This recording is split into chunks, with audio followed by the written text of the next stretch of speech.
Hello there and welcome to Ask Me Anything. And remember that you can ask me anything just by going to the link in the bio or the comments or my website joannefaulkner.ie and have a look at podcast and the drop down and you can ask me anything there.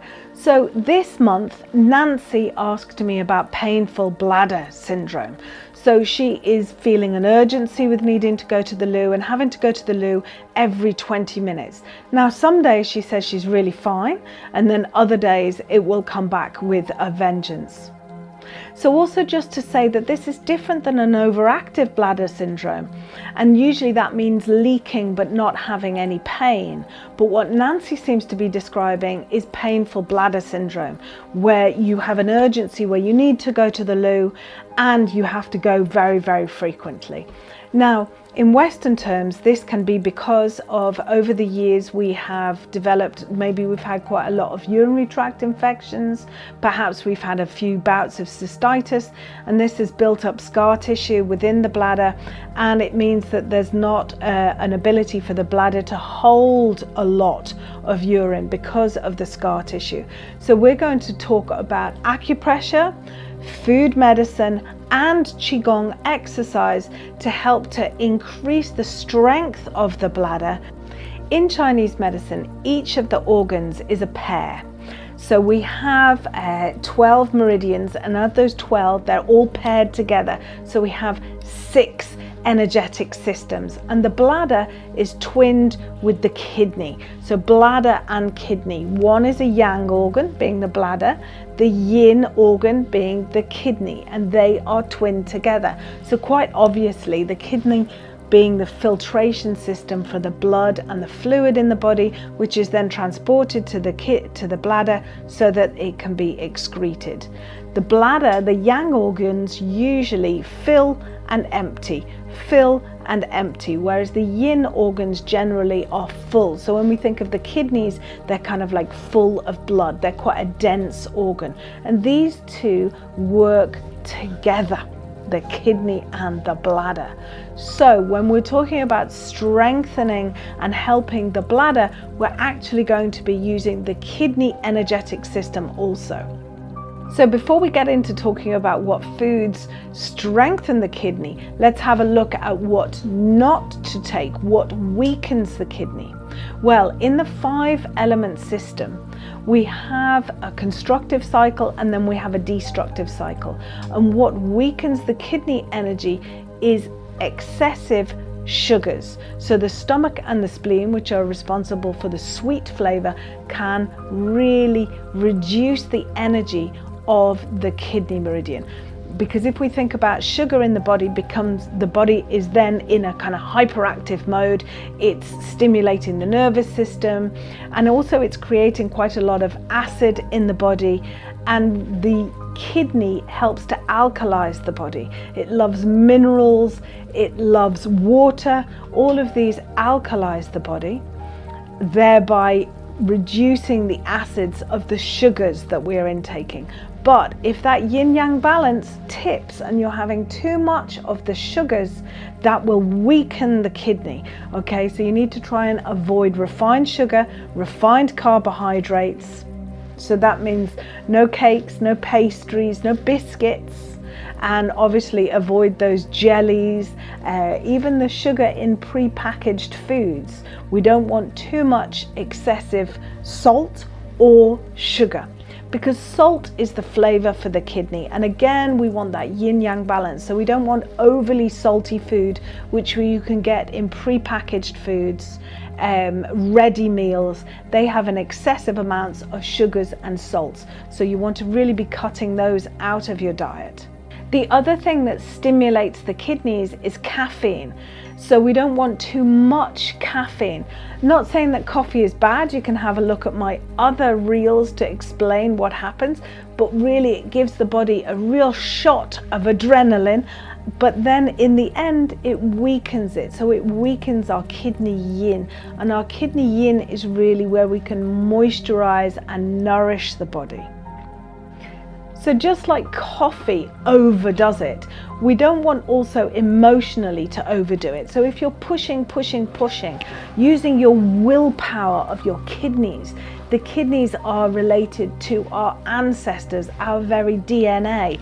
So if you feel excessive pressure from ancestors or drive that you're never enough, never doing enough, never making enough, never having enough, this will deplete the kidney energy. And the body is a whole tensile structure. So when I'm talking about the emotions, these can have a physical impact and a physical effect on the body. So take care of your emotions. And with the kidney, you want to be taking care of this excessive drive that things are not enough. Remember that the kidney is related to water, and water is the strongest element. It will always find its deepest level. It will go around obstacles and it will find its way back to the sea. And that's your life. Your life will find its way to joy. Allow that opening and allow that flow. So let's have a look at our first kidney point. So this one is a real nourishing point for the kidney, and it's kidney 27. So what I want you to do is find the knobbly bits of the collarbone. So here's the collarbone, and it comes here, and you've got a space there. So you want to go onto the knobbly bits of the collarbone and then slide off, and you'll find kind of an indentation here. This is kidney 27. Kidney begins in the sole. Let's take the sock off. Kidney 1 is here, and it travels up the inside of the leg, either side of the midline of the body, and finishes up at kidney 27. What I want you to do here is press, hold, and see how you feel. This point here might be a little bit painful. You can massage, you can press, and just see how you feel. Does it feel like it's nourishing? Does it feel like it's softening the kidneys, that it's easing out some of that drive, that needing to be more? Do you feel more present and relaxed in the moment and the skin that you're in? So kidney 27 is really great for balancing that yin and yang, helping the energy circulate around the body, and nourishing, hydrating, and relaxing. So kidney 27, I love this point. And people ask me how to press a point. So find the point and press, give contact. If it feels like a rock, like it's really stone, I want you to just hold and let that stone melt like butter, and just allow you in. Just feel like the door is opening. If it feels really empty and like there's nothing there, hold and wait for the energy to come and meet it. And I suppose what I'm asking you to do here is to really develop your extra sense.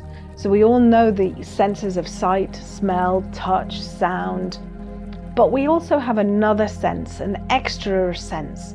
And this is a sense that knows, even when our eyes are closed, when day is night, night is day. It understands the changes of the seasons. Even if you walk into a room where there's been an argument, you have that kind of sense that something has happened.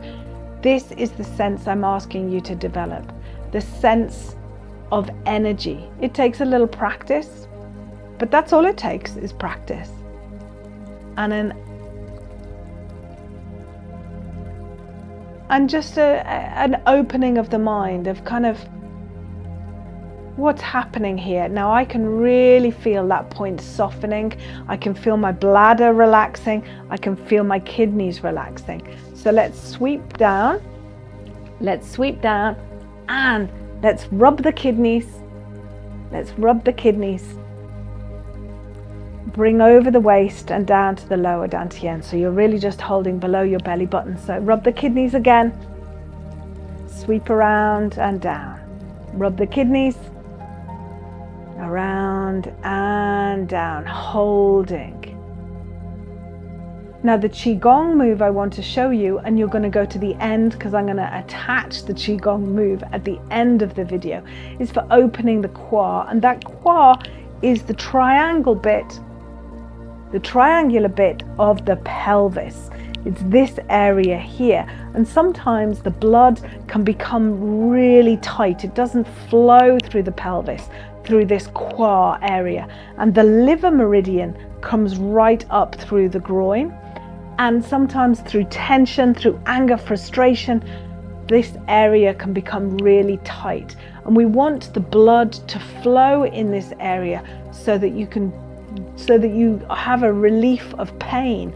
Often pain is there because the blood doesn't flow or the energy doesn't flow.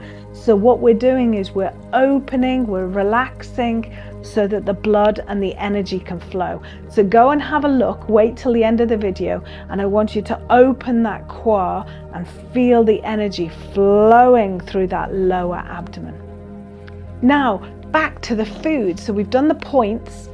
This is the Qigong, and let's go to the food that we can eat. So I've got two things because I'm not sure exactly, Nancy, what is good for you. So we have kidney yin and we have kidney yang.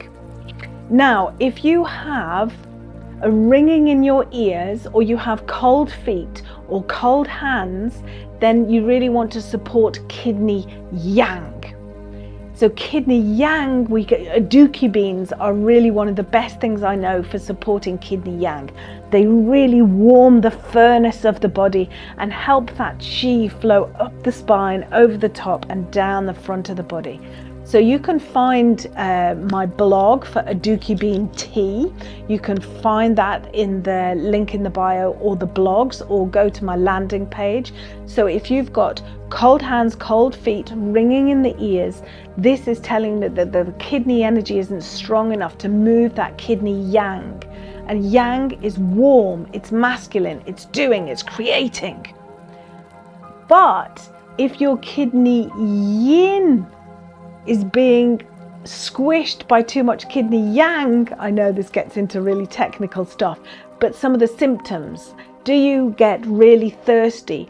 Do you have internal dryness? Do you find that your ears are dry?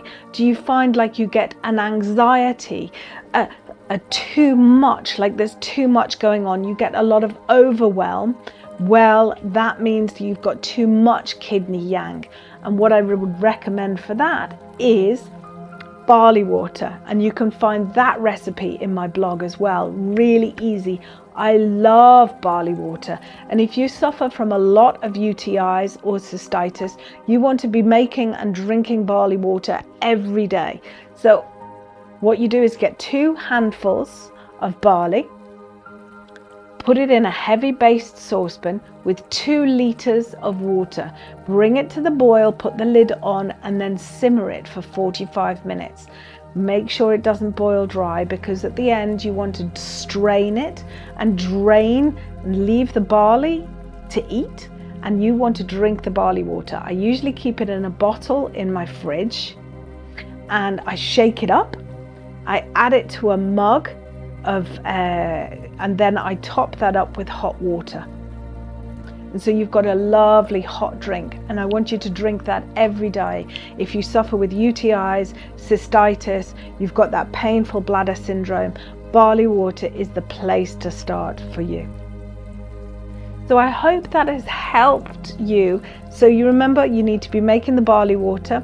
You can't go wrong with the Adzuki bean tea either. They're really good, especially in the winter, for fortifying that kidney yang. If you feel like you're getting a lot of colds, and like I say, your ears, you get sinus problems in your ears, even if you get kind of dizziness or vertigo, I'd really be supporting the kidney yang.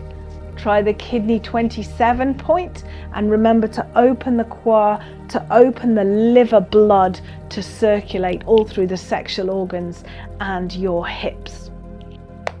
Hope that helps you, Nancy. May you be happy and may you be well. May I be happy, may I be well, and may all beings everywhere be happy, safe and well. The core is that area, that triangular area that covers right the sexual organs and right through the hips. And what we're doing here is we're opening the liver meridian, which goes through the groin, and also the gallbladder, which goes up the side of the body and through the buttocks. Now, the liver and the gallbladder, if we have liver stagnation, this can really affect our hormones, our sleep, our feeling irritable and angry. And often this stagnation can get stuck in this area here, because often we're taught we might have had trauma or any tension that we are responding to an external environment. We tense and we clench the buttocks and we hold it here. And also perhaps, you know, I wrote a book, Good Food, Better Sex, and often the energy, we are really told not to put our attention here, that it's scary, that it's bad. But actually, we need to be able to get in touch with all of our body. This is our powerhouse, especially as a woman. This area here, controlling all the reproductive organs, it's really important that we keep the blood flowing through here. And quite often we're told we're not allowed to touch ourselves here. So this is a great exercise at really just beginning to open this area up like a book and see what's written inside. Now, don't worry. We're going to go very slowly. If you want, you can have a chair by you. So we're not going to go and open it up really quickly. So let's begin. So we want to stand. First of all, we're just going to shake through the body. So we're going to just shake the body, and we're going to shake through the hips, and we're going to shake through the thighs, the knees, and we're going to wobble and shake the buttocks. And then we're going to do a little bit of tapping.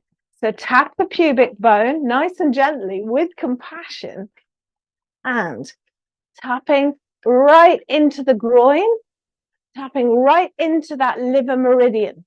So liver cheek stagnation is, I think, together with kidney deficiency, a real problem when we get to menopause, which is why the intermittent fasting is so beneficial, because it really helps to clear out the liver stagnation.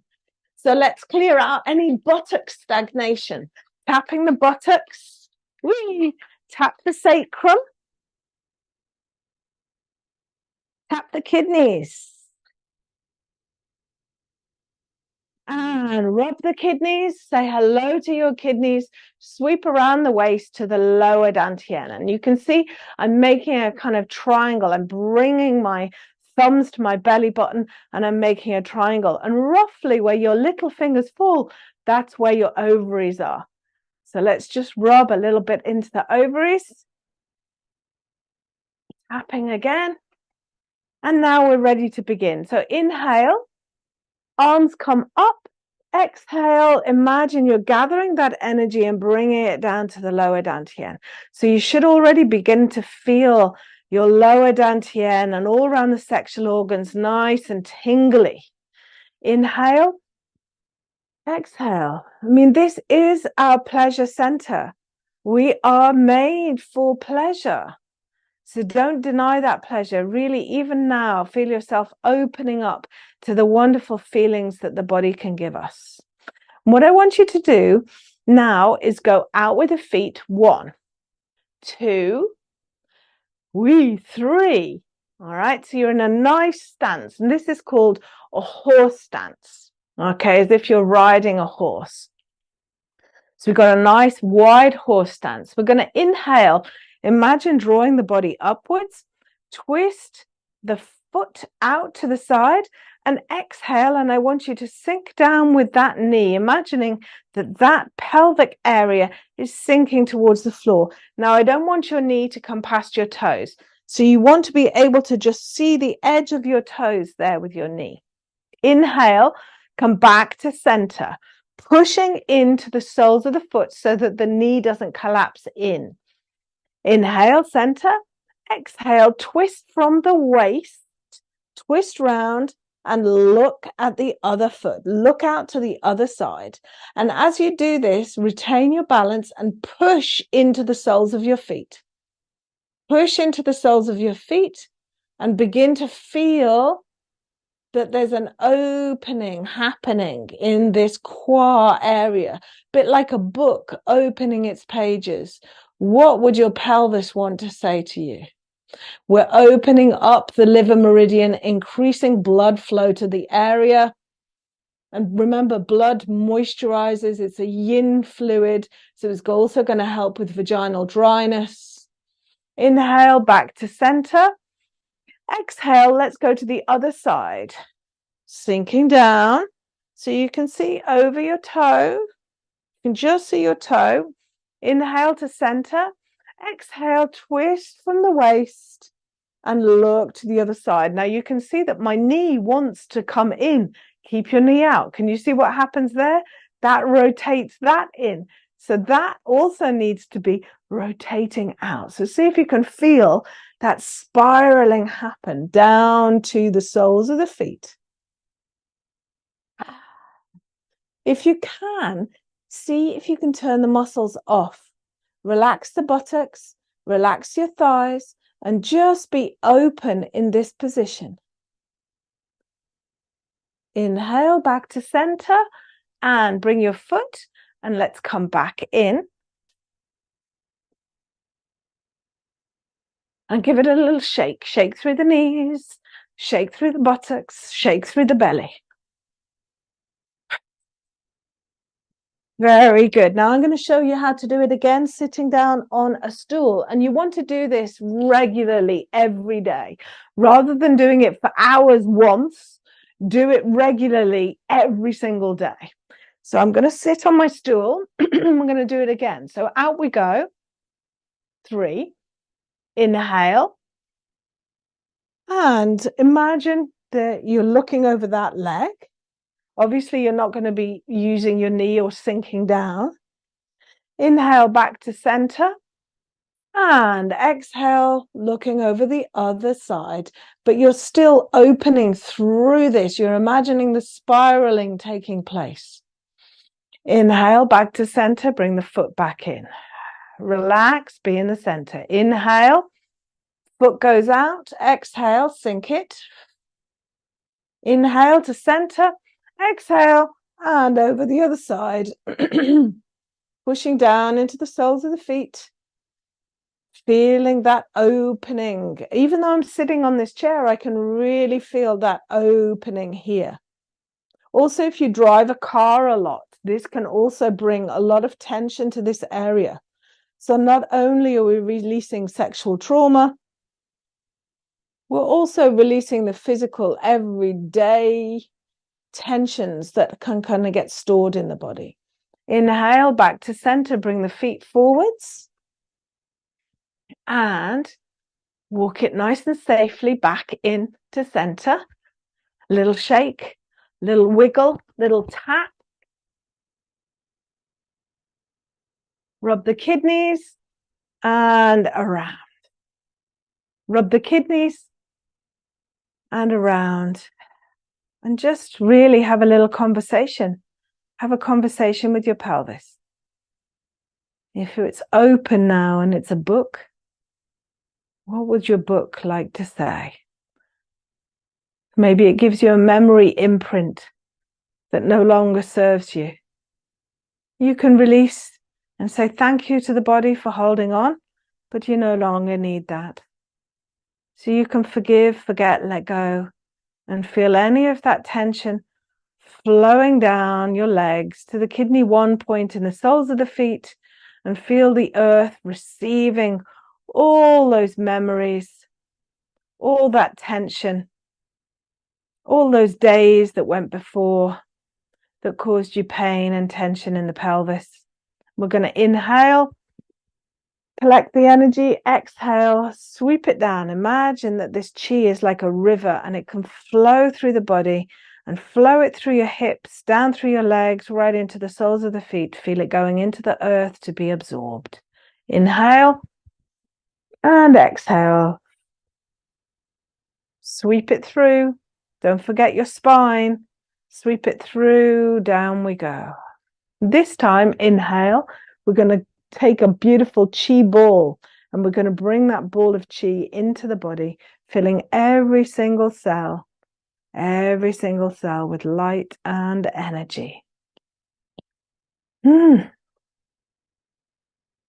Now, feel that in your lower dantian. This is your powerhouse. It's exhausting when you live from your heart or your head. So live from the lower dantian, but quite often we are culturally told to kind of stay away from here. So I do end up seeing a lot of people who walk like this, or, well, this one especially, when the hips are really overprotected and walking like that. So feel, get juicy with those hips, give it a wiggle, give it a move, circulate. This is your powerhouse. It doesn't belong to anyone else. It belongs to you. Own it, use it, and love it.